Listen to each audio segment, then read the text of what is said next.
Hey everyone, I'm Jackie Moran here, already having so much fun with Jordin Sparks. Oh, yes. I feel like we have so much to talk about, from music to motherhood, but you were just telling me a story. I was actually just telling Jordin that my sister is on her third baby. Yes. And like she was talking to me, she latched and she was like, Yeah. okay. Yeah. And you said, what is it called? So there's a phrase, I think I can say this, called lightning tits. So when your milk comes in, sometimes it can feel like you're getting zapped a little bit, and then the latch is different because it's the baby's trying to figure out how to connect and attach. So that can kind of be, it's more, it doesn't really hurt, it's like a shock. Okay. But yeah, the lightning tits one is funny because you'll be walking around and all of a sudden it's like zzz, and you're like, oh, okay, there it is. There it is. jolt. It came in. I gotta, either it's, you have to feed the baby at that time or you gotta pump. So it's like, it's nuts. I've learned so much in this last year. Yes, I know. It's like Motherhood 101. What are like a few other major surprises that now that we're like into the first birthday, which we'll get to? Yes. What else? Tell me, because I'm curious. Yeah, no, you know, it's, I've always loved being around kids, and I've always loved kids. So I knew that if I ever had the opportunity to become a mom, that I would love it, but I was not expecting to be this much in love with it. There's a lot of craziness. I think for the first 6 months I was covered in, spit up and, trying to shower when I could shower. And it's crazy. The house is a mess and I might have gained a couple of pounds, but he is so amazing and he is so loved. And I know that he knows he's loved. And so it makes it all worth it. But everything going on, the sleep, not getting any sleep. I think we're just now getting back into like a normal sleep pattern where it's like 8 hours instead of waking up every 2 hours. And then learning about postpartum, like right after. We don't really talk about, for women, like everybody knows about what postpartum depression is, maybe not exactly what it all entails because it's different for each woman, but there's this thing called the fourth trimester, which happens after you have your baby, and it's dealing with everything that happens with your body. Your body goes and changes, your hormones are absolutely insane, and then you're dealing with this baby, and then something doesn't go right, and you feel like you're there's so much that I think we should continue talking about it, because we talk about, oh, it's so fun, like can't wait to get pregnant, and then we don't really talk about what happens during pregnancy too, sometimes, like besides the cravings and all of the lighter things that happen. But we don't really talk about what happens after birth with the moms and how crazy it is, but also for the dads too, because not only has the baby been born, we've just been born as new people. We're now parents. And we've got tons of people to hold the baby, but who holds us? Yeah. Who holds us together? Who helps us get through all that stuff? And obviously people who, in your family who knows what you've been through and have kids before. But sometimes it feels hard to reach out because you're like, how do I feel so lonely when this amazing thing just happened, And it's incredible. I had some really good friends who are also moms that help talk to me and like look out for this, kind of expect this if this happens, and you have to have your tribe, right? I was gonna say, like, who is your go-to for that? So I have my best friend Morgan. She she got pregnant a month after me, so we were pregnant at the same time, and that was incredible to be able to go through that experience, even though she lived out of state. Yeah. But I would talk to her and be like, I feel like this today. Sorry, I just needed to let you know. And she'd be like, no, I understand, that was me yesterday. I'd be like, oh God, thanks. Okay, good. Yeah. I know I'm not the only one. It definitely gets crazy, but besides all that crazy stuff, that can get pretty heavy, but it's real and should be talked about. He's amazing, man. Like, he is just so funny and he's so smart and he's aware of everything right now. So he points and he looks. Like, he's been to New York a couple times. When we were walking into the building coming up, he really was looking at the buildings and kind of understanding how big they were, and just was like admiring everything. And it's amazing to see him learn. Like, I can see the wheels turning in his head when he tries to figure out something or say something. And that clip you were talking about, that I just posted on his birthday. Yes, tell me about it. We were playing in the living room, which is now his room as well. Instead of his room, he has the front room with all his toys and carpet and all that stuff.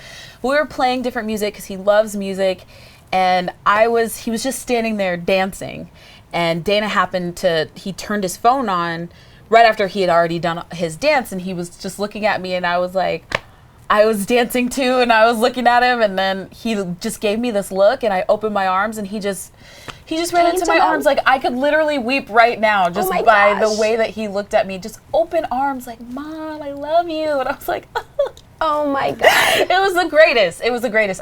I'm not gonna lie, I watched that clip over and over again because it's just so precious. You watched your own clip because it was just like that moment. It was so precious, yes. And I'm so happy that we have it. Like, the amazing thing with having our phones and being able to record and do things 24/7 is that we can do that.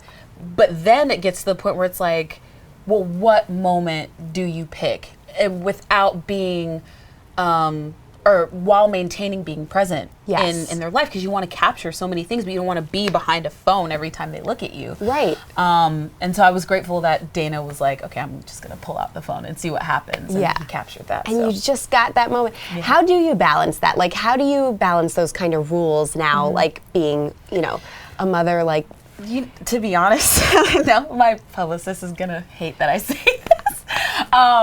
But to be honest, like, everything shifts, right? When you have a kid, everything, at least for me, it did. Everything shifted. So things that I, focused on a lot before he was born, I don't really think about. So like, I will have, sorry Vic, I'll have like 10 unread emails that like needed answers like 2 days ago.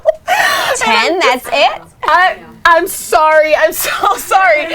Sorry to anybody who needs an answer from me. It's just you might not get the email answer. Right. I mean, I'll eventually get around to it, but it's just different. Like, I don't really think about it in that way. Obviously, yes, I need to work because now, instead of it being like I want to work because I feel fulfilled in the success of what this is, now it's I want to work and do whatever I can so that when he gets to the point to decide what he wants to do, he can do whatever he wants. Right. He can go to college if he wants to. He can play basketball. He can do STEM. He can be an engineer. He can whatever he wants to do. Me and Dana both want to set him up to be able to choose, Yeah. And that wasn't where my head was, before. It was all about me and my husband and like, okay, this is what we're gonna do. But yeah, with the phone too, I really try not to be on it a ton. And it's funny because now that he's aware, now he knows that when I'm looking at the phone, I'm not looking at him. So he'll go, ah! And I'm like, oh, I'm sorry. So he'll check me. And I love it. I think it's great. Yeah. I think it's absolutely great. But yeah, the priorities have definitely shifted from, answering all 25 emails in the morning to making sure that he's good and he eats and he's happy and we have a good time. And so it's definitely shifted, but I'm thankful that we're still making it work. Oh, you're making it work, girl. You're making it work. What are your parenting styles? Because you mentioned you're like, how could I ever discipline this beautiful baby? Like, do you guys ever start to see that yet between you and Dana? Yes, totally. I think male and female are just innately different in how we deal with things, where women are natural nurturers and, oh, come here, it's okay, and like, we'll take care of you. And men are just like, okay, just get up. Right. Like, you're fine, which is also fine. I'm kind of in between. So like, if he falls, I'm like, you're okay. Just, keep going, you're fine. Because they look at you, or not you, but he looks at me and checks. Like sees your reaction. Yeah, I mean, with your nieces, you have all nieces or niece and nephew. Okay, 2 nieces, 1 nephew. Okay, got it. So when they look at you, they're like, should I cry? Yeah, like, is this the moment where I'm supposed to wail? And I'm just like, no, you're okay. Like, you just tripped a little bit. You're fine. But yeah, like, I don't want to hear him crying throughout the middle of the night. Right. When that was going on a lot more, I just couldn't, because it was like he was crying out to me. Like, I just could not do it. And Dana was like, leave him in there. Just leave him in there. Just leave him. And I'm like, it's easy for you to say. You sleep like a rock. You don't even wake up. I hear him crying every time he cries. Right. But yeah, we're definitely different, but we're very similar on the main things that we want to do. Like how we want to raise him. We want to raise him to be good. Yes. We want to raise him to be kind and sweet and soft when he needs to be, strong when he needs to be, compassionate. We want to just raise a really good. Eventually he'll be a man, so a good man. Right. But I can tell though, just in who he is, that he's already that. Yeah. Like, he's his own He's his own person right now. I mean, already. He's his own person already. He knows what he likes, what he doesn't like, what he wants to play with, what he doesn't want to play with, where he wants to go, if he wants to look at that. Like, it's clear as day, and it's really, really amazing to see. He's just like this mini human. I'm like, you're so cute. Are you seeing you? Are you seeing Dana? Are you seeing, like... I see both of us. I think he definitely looks like his dad for sure, which I love. But he smiles really hard and big like I do. So to be able to see that, like when he gets really excited, I totally can see me. And then he's very friendly. He's very much like, he likes people like I do, which is, I'm glad that he got that, because Dana's very friendly too, but it takes a second for him to let people in. But I think he's got a little bit of that too. He loves girls. He loves to flirt. He will totally flirt with you after this when we go see him. I totally want to go flirt with him. Yes, he will totally flirt with you. But when it comes to some other people, he'll just be like, not quite sure. And I'm like, okay, you don't have to go say hi if you don't want to. Right. It's all right. You don't have to go say hi. You don't have to hug who you don't want to. Like, it's good. You're good. It's so interesting, right? It's so crazy. So it sounds like there's a little bit of performer in him based on like the personality rhythm, and the flirt. Do you think you're seeing rhythm? I am actually. I think he's gonna love music just because we both do. Dana and I both love music. I sing to him every single day. But I think he is going to be a little drummer. Oh. Yeah, anytime something with a really good beat comes on, even commercials, like he will stop if he hears a good beat on a commercial and he'll just start moving to it. And then he hits things like this. And then we were at a live show a couple weeks ago, and I was holding him behind the stage, and we could see like the drum kit, and he went like this and just pointed at the drum kit, and I was like, oh my gosh, she's gonna be a little drummer. I'm so excited. So I can't wait to see. Oh, pray for me in my ears though, because I'm sure he's gonna be banging away at everything. I was gonna say, do you do a first birthday gift, a drum set yet, or that's a little too early? Haven't gotten that yet, although Varro right here got him like a cute little Disney plastic drum, and he loved it. It had like a maraca and little hand clippers and a little recorder. He loved all of it. So anything musical, he loves. Yeah. But yeah, it's just amazing to see. So I hope so. But he also loves basketball. Dana played basketball in college, and when March Madness was happening, it was so funny because he would say mama and dad. He didn't even say baba for bottle. He said ba for basketball. So that's in his blood too. Okay, so we have either drummer or basketball player. It could go exactly. He could do both. He can do it all. He can do it all. Yep. So do you feel like now you're like 1 year in? Do you feel like you're gonna get to baby number 2? Is there anything that's like you're like still not there yet? No. Yeah. We were talking about it off camera, but like when you have your nieces and nephews and you get to experience what it's like with them before, like the love that you get to feel, but you also get to experience what it's like when you have 2. And I was like, I'm not ready for this. Not yet. Not ready. I don't know. I don't know. I can't speak for myself in a couple years, but right now, DJ is enough. Is Dana with you on that? Yes. Okay, so you're in agreement, which is good. Yes, we're in a good space about it, but whatever happens in a couple years will happen, but right now in this moment, the capacity that we both have can only handle the enormous personality that is DJ. Right. Yeah. And have you guys had a chance to do you get to have your dates? Do you how much has it changed you guys in that way? It's changed a lot actually. Not in a bad way, but we both are so focused on, him and making sure his well-being is okay. But Dana has been so incredible because he has been so motivating and encouraging to me to get back into what I do, right? So music and performing and being back out on that stage. Like I remember in the beginning, like right when he was born, my anxiety was through the roof. Like I didn't even leave the house. I didn't want to leave the house. I was just terrified. Like he's so new. I don't want anything to happen to him. Like what if he catches something, or what if somebody crazy comes and snatches the little thing, just so many different things. And I would leave the house like maybe every once in a while, but it took like 4 like an hour? 5 months. Like no, really? Like a long time for me to feel comfortable to take him and myself and Dana and go somewhere. Yeah. and Dana was always just like, hey, we should go somewhere. Like, let's go do something. And I was like, I don't really feel like doing it. And we're homebodies anyway, so it wasn't too crazy. But then at about 8 months, he was like, okay, I think it's time that we go do something. I was like, okay, I agree. So what did he finally make you do? Where did we go? I do remember when I was pregnant, like right at the end of that journey, we would go to Dave & Buster's all the time, and we would go play games. It was it's an adult big arcade, like go play, and we would have a blast. We haven't been to that in a second, but you know, we've gone to dinner, we've had our dates, and it's actually getting a lot easier now that he's older and bigger. I'm actually still breastfeeding, so I'm tethered a little bit, so we can't go too far, but at the same time, you know, it's been easier because I know that he'll sleep. I know that he's okay with other people. He can entertain himself. It's different when they're just flopping around and they can't do anything, and you just have to make sure that you know that they're okay. Yeah. But yeah, we're definitely starting. But the scary thing is trying to find somebody that you trust to watch them. Yes. I never ever thought that the word nanny would come out of my mouth, but then I was like, we travel so much and we work and are in different places so much that somebody like that would be really great. Yeah. Now, if Morgan hadn't gotten pregnant right after me, I would have called her. She would have been a good one. Yes. Yeah. I would have been like, would you please come and just be with us? And she would have been like, okay. Yes. But yeah, so she's got Sailor, and so Sailor Rose, whose birthday is coming up. Oh, happy early birthday.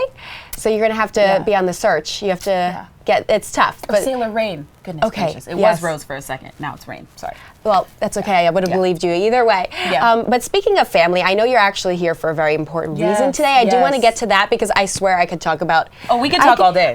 We could go all day, black you couch, guys. we could talk all day. We could. But do tell me about Generation S because I know that's actually because of family. Yeah, it's very close to your heart. So I want to talk a little bit about that. Yeah. So when I get involved in different things, I always want to make sure that whatever it is either is very near and dear to my heart or is something that I would actually do myself, like something that I'm proud to talk about, something that I'm proud to be a part of. And I had a stepsister. Her name was Brianna. Beautiful girl. Yeah, she was light. She just was. And we lost her to sickle cell disease last year. And it was definitely a shock. I mean, we knew that it could potentially happen, but she was only 16 years old. Like, nobody ever expects, you know, your family member or anybody that young, because they're just starting, you know, they're just starting. And she was so sweet and so kind, and she loved music, and she wanted to be a model, and she was just so inspiring because she went through so much. Like, I remember that she sometimes would be in the hospital like 3 weeks out of the month. Oh. And so that, you know, affected her friendships, her schooling, how she dealt with everything. And, you know, she dealt with so much. And I remember we were FaceTiming once, and I could just see she was so tired from, you know, how she was feeling. She wasn't feeling that great that day, but she still took the time to be on the phone and to say hi. And I just thought that was so sweet, and it's a good example for other people as well. Just, you know, whatever you're going through, everybody's going through something. Right. You know, you push through, and you can feel sad when you feel sad and feel mad when you feel mad, but you still should always remember to smile. Yes. Always. It changes how you feel, even if you just do it, even if you're just trying to force yourself to smile. Just try and smile. And I loved that about her because she did that. But anyway, it prompted me to join this movement called Join Gen S. It's called Generation S, and S stands for sickle. And so what we're doing is we're encouraging people who have been affected by it in some way, whether a family member, a caretaker, they've been dealing with it themselves, to go online to joingens.com and to share their story. Because we want to rewrite the face of what sickle cell looks like. You can't tell that somebody has it by looking at them. Right. Sickle cell actually affects, I think, 100,000 Americans, and it's something that we don't talk about. I mean, I could tell you on one hand how many times before I did this, how many times I actually had a conversation or even heard somebody talking about what sickle cell is. Right. Sickle cell is a blood disease that affects like the entire body. It affects all the organs in the body. And it can cause these crises where the pain is so strong that it can be very debilitating. It can change, like you might not be able to go into work. You might not make it to school. You'll be hospitalized for a certain amount of times. It's different for each person that has it, but it's a very, I feel like it's something that is, I don't want to say the word scary, but for people who have it, I can imagine that it can be very frustrating because you never know when a crisis is going to happen. And you just don't know. And I feel like I couldn't imagine having to go through that. And so I want to be a part of this, because to see how strong everybody is who's been sharing their stories has been the most incredible thing. I get to meet some of them today. Oh, that's so great. I can't wait to see them. I got to Skype with them, but now I get to meet them in person. So I'm very excited to see them all. Aww. But they're just so inspiring, and they are doing so much for sickle cell in their own way as well. One of them created like a walk to do. Another one is she's a sickle cell warrior because she lost her sister. It's really incredible to see, and it takes a lot of courage to share your pain, right? It takes a lot of courage to share vulnerability, or like that. Exactly, like that. And when we encouraged people to do it, the response we got was just absolutely incredible. Oh, that's and so great. They're just waiting for somebody to talk about it with them as well, or to show that people care and that we know about it. So that's another one of the reasons why I did it. One, I did it because of Bree. Two, I did it because we need to be having this conversation. It affects so many people, and there are so many that just kind of, they're not suffering in silence, but they don't share because they don't know if anybody will understand. Like, how do you tell somebody that your entire body is on fire? Right. Or your entire body feels like shattered glass. That's one of the girls I get to see later. That's how she described it. She was like, it's like shattered glass going through my veins. Right. And it's just absolutely incredible. But to be a part of it, knowing that it's helping them feel better about sharing their story, and also what they're dealing with, and that they're not alone. I mean, it can't be any better than that. Oh, I'm so glad. And thank you so much for doing that. Course. And, obviously it's personal to you. Mm-hmm. So join Gen S, Yes, joingens.com. So good. Please. Now, that's from one project to another, because you just put out new music. Oh, I did. Yes, yes. The first time in, how many years, you took... What's the year? 2019? Couple years. So three and a half. So what did that mean to you? Tell me, so exciting. What has been the best part of putting out that new music? It was really good. It's funny because if Elijah had never called me, I'd still be like, I'm just gonna thinking about it, chill with my son, You're like, I'm happy. But I have been working on solo music as well. Yes, but, tell us. But I've been taking my time with that because it has been so long. But I've gone through so much. There's so much that I can say and share, and songs that are inspiring me. Sorry. Can we get that stupid thing on your lip? I love your lip color, by the way. So thank you. I'll show you when we Okay, go back thanks. A couple glam tips on the way out too. Mom tips, glam tips. Yep, all the things. I know you mentioned that now having a son, it comes from such a deeper place. Are we going to see that in the how much is going to come out in that with the solo music? I think you will, but I also think you'll get a lot of happiness too. The love comes from a deeper place, so that doesn't necessarily mean that's just going to be love ballads or things like that. But there's a lot of happiness. So there's a song that I have that's kind of reminiscent of how happy One Step at a Time is. It just makes you go, when it comes on, So there's a little bit of that, and also the flavor of the album is different as well. Whereas my last album was very R&B driven, this album is a little bit of everything. So it's, you know what? It's like the American Idol fan's dream, right?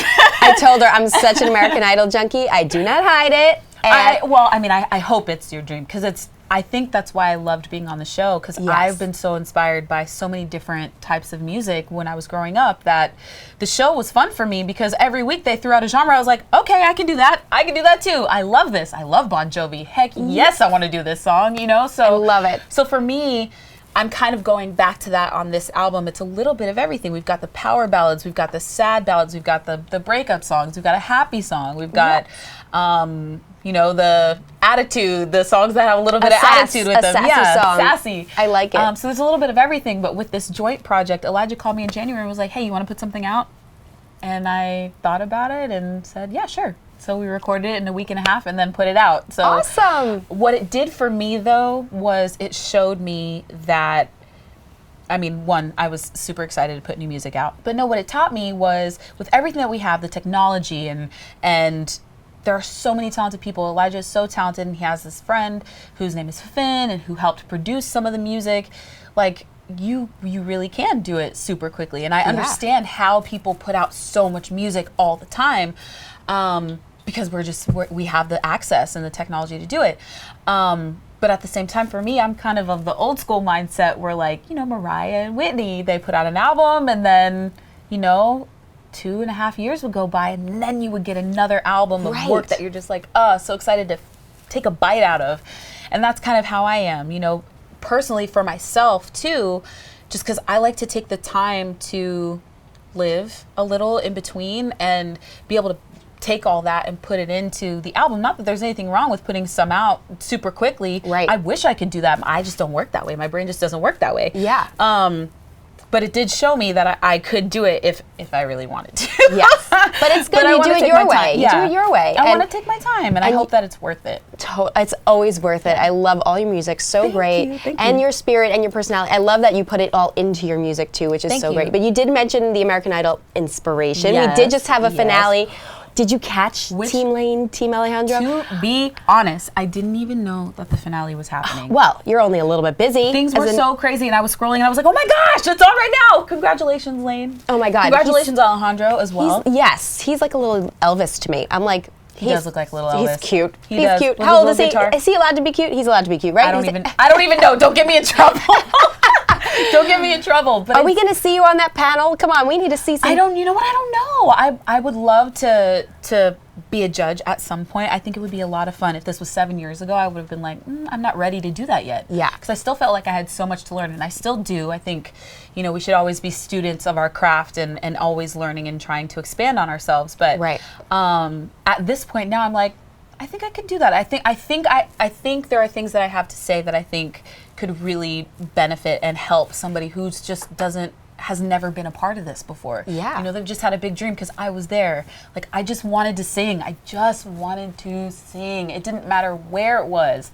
And it still doesn't. I'll sing in the shower, dang it. I will sing right here on this couch. Go ahead. Now. What would you like to hear? Anything. Could you sing us a little tune? Yeah. Yes, What? guys. But what though? I'm trying to figure out what to do. Do you want to sing one of your new songs? Sure. Real Love? Ooh, yes, I can do that. This is my American Idol dream coming true. Okay. Or one of your favorites, whatever you want. Okay. Okay, here, we'll do Real Love really quickly. Okay. It's kind of weird without the music, but it's okay, we'll make it work. Everything I've been through sort of messed my mental up, but you done came on in and got me all up in a trance. Trust, this ain't gonna be easy. Please believe me, I'm a handful. I need you to be greedy. Come and please me, get your hands full. You don't know what you're doing when you do what you do, boy. Oh, yeah. You got my attention, you and I've been missing, I've been searching for a real love, real love, real love, a real love, real love. I think I found that thing in you, boy. Hey, I think I found that love in you. Think I found that trust in you. I've been searching for. You're going to Hollywood! Oh my God! Thank you so much. So many chills. I am such a dork. Oh, you have goosies. I have them all over. That's awesome. That was the best thing ever. You should have seen my face during that. I closed my eyes. No, I'm glad you did, because I don't ever want to look at my face again. I was like, I was so excited. That was amazing. So Thank you. That's not a studio doing anything. That's all you right there. That So was we heard the live version. You heard the lav mic. You got the chops. Lav mic version. You got those chops. I love it. Oh my God, that was the best thing ever.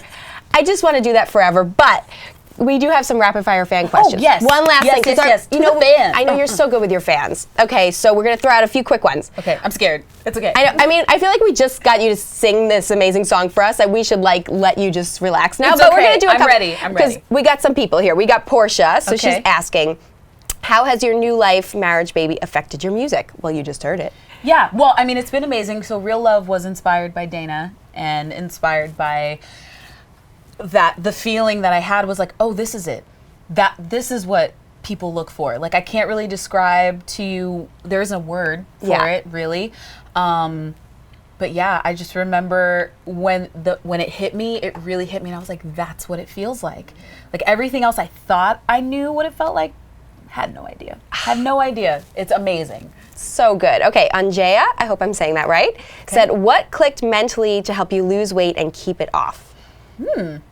For me, so my journey started winter of 2010, and I was about to turn 21, and I remember I was so sick. I had walking pneumonia, and I didn't know that I had it a couple months before. I was finishing up Broadway in the Heights here in New York. Yes. And I went home, and I was so sick. I couldn't walk like a few feet without having to sit and take a breath. And I just remember thinking to myself, I'm about to be 21 years old in the prime of my life, and I can't even walk 4 feet without being exhausted. And now I know walking pneumonia can happen in different ways, but for me, I knew that I wasn't taking care of myself. I was eating whatever I wanted. I wasn't working out. I wasn't sleeping very well. Like, the choices I was making with the food weren't that great. I wasn't exercising, and I know that all of that compounded on the stress of the show and winter and the cold air, everything. It was just all this stuff, but that was the light bulb moment for me, because I was like, I need to take better care of myself. I know the things leading up to this that I did, and now I know that I am the one that needs to change it. And nobody else can do it for me. Right. I have to do it. Yep. And my journey has been super crazy. I started working out and just making better choices. And in the midst of that, I think I was also just losing my baby fat. And so it seemed really, really drastic. Like, I remember people thought I had surgery and had done all this stuff, and that wasn't the case at all. I had just, changed what I was doing. And that was what it was. I know it's supposed to be rapid fire, but that's okay. It's a deeper question. I literally, could we do a 7-hour sit down with Jordin Sparks? Could do an all day takeover. That'd be fun. That would be amazing. Yes. Okay, so we have two more. Yeah. Okay, I love it. Nay is saying, how do you keep your figure after your baby? Well, you kind of just elaborate a little bit. Big old shirt right here. That's how I keep my figure. Flowy frocks. Flowy frocks. It's crazy. It's been pretty tough, actually, to be completely honest. After the baby was born, that's the other thing that they don't tell you. They don't tell you that you'll lose 38 pounds in like 2 weeks. It was nuts because of the water weight, right? So you lose everything with the placenta and the baby, and that's all, about 15 pounds or whatever. And then you lose the water weight, and it's insane. But then you're like, okay, I'm good to go. No. I mean, for me anyway. Right. I had the 6 week mark to make sure I was okay. And then I just was, I was tired. I was so tired. I'm still tired, to be honest. But I do know that I need to get back into the gym. But like I said before, this year has been so crazy, just emotionally and with everything else, that it's just like, my brain couldn't handle it right now. Yeah, you got to do what's right for you. Yes, yeah. But now that I know that DJ, seeing that he's more aware, I definitely want him to see me practicing healthier habits than I have been over the last year. Even though my food has been okay, and I work out every once in a while, but I know that I need to get back to the way that I was, not because I want this crazy shape or because people are expecting something, but because I know I feel better when I do it. It's about how you feel. Yeah. You look amazing. Thank you. I appreciate it. So it's just for you, but obviously that's the most important part, right? Yeah, I feel better, but also for my mental too. My husband loves to work out, and for his mental and tension and whatever it is, like, he's able to get all that out in the gym, and so am I when I go. So for both of us, we want to be able to show that to DJ, like, look, this is a good place for you. If you're ever feeling crazy, you can go here, as opposed to other ways that we sometimes can use to healthy ways. Hide it. Yeah. Totally. I love it. Okay, two more. Yes. I know we're losing our rapid fire. You're fine. I'm bad at rapid fire. I love it. Evil is saying, you'd be great on Dancing with the Stars. Would you ever do it? Would you? I just got so terrified. I'm terrified. Give me a microphone.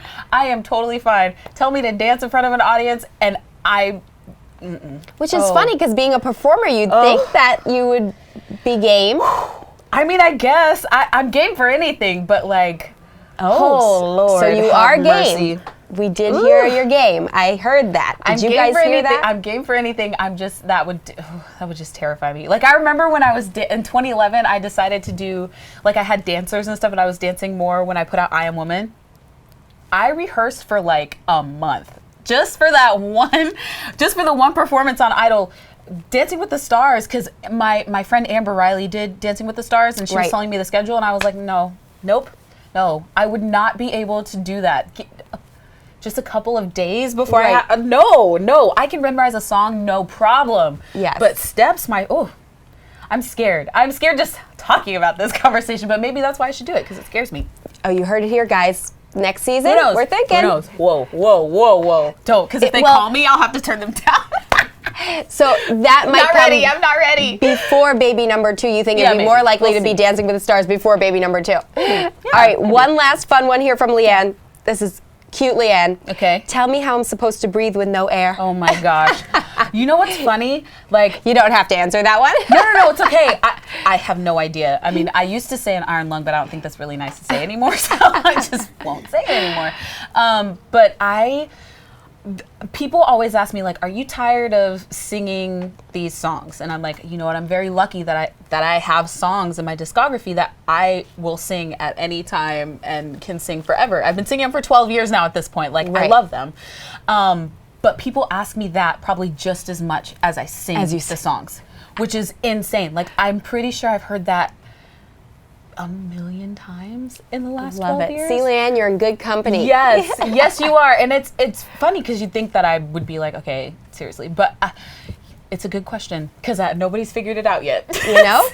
It was good we posed it out there. Yes. All right. Well, Jordin, thank you so much for coming in. Guys, Jordin Sparks, and thank you for talking about Generation S. Yes, That's joingens.com, you guys. Yes, amazing project, so really glad to hear about that. Please be encouraged. If you are watching this and you have sickle cell or you know somebody who does, please encourage them to share their story at joingens.com, and you can get more information on sickle cell disease and what it is and how you can join like chapters and help your community and where you are at sicklecelldisease.org. I love it. So you got all the good info for us. All of it. All right. Bye, guys. I'm not going to sing, just Jordin.